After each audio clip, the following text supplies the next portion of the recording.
If you can conquer your emotional avoidance, you're miles ahead of most healers, therapists, social workers.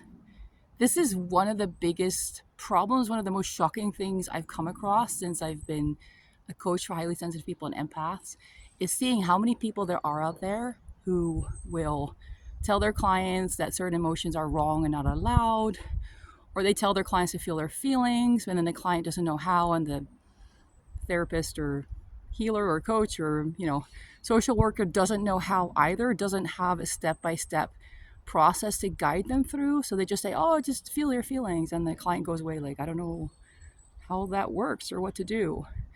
The number of people who try to rationalize away feelings, or who believe that everything is top down, everything is just thoughts leading to feelings leading to actions, well, that's not the full story at all. It's really, really shocking. And it's one of the biggest things holding a lot of people back. Well, I want to say irrational, but it is, to some extent, it's an irrational fear of emotions, of vulnerability, of having to go through something that you don't control with your mind, of having to trust your body that there's a reason you're feeling this way. It's trying to get you somewhere. This is such a underdog, taboo, scary topic for so many people. And so they will develop endless methods and strategies to try to avoid having to feel. And they may even take techniques that on their own are really good, but tweak them so that now they can use it to avoid their emotions. I had a client once who I taught her a process for getting rid of old, unhelpful beliefs. Because beliefs and emotions are very different energies. Beliefs are like these little programs that are installed. They may or may not help you, and it's perfectly fine to actually get rid of them. But emotions are a big part of your intuition. It's important to feel them. So I told her, this process I'm teaching you is for beliefs only. It's not for your emotions.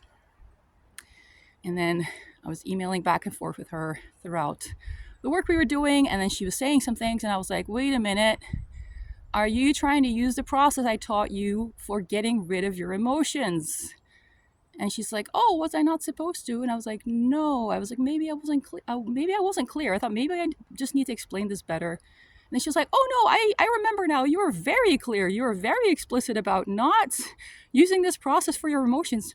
But I just forgot, which is kind of the subconscious's way of saying, I am deeply committed to try and avoid and get rid of my emotions as possible, and I will forget and ignore and just not hear anything to the contrary. So there are a lot of people who have this kind of programming running where they just try to, at all costs, they try to avoid having to feel. Even when they say, oh yes, feeling is very important. It's important to be in your body. And then they're still doing all these things that are the opposite. So many people are talking the talk and they're not walking the walk.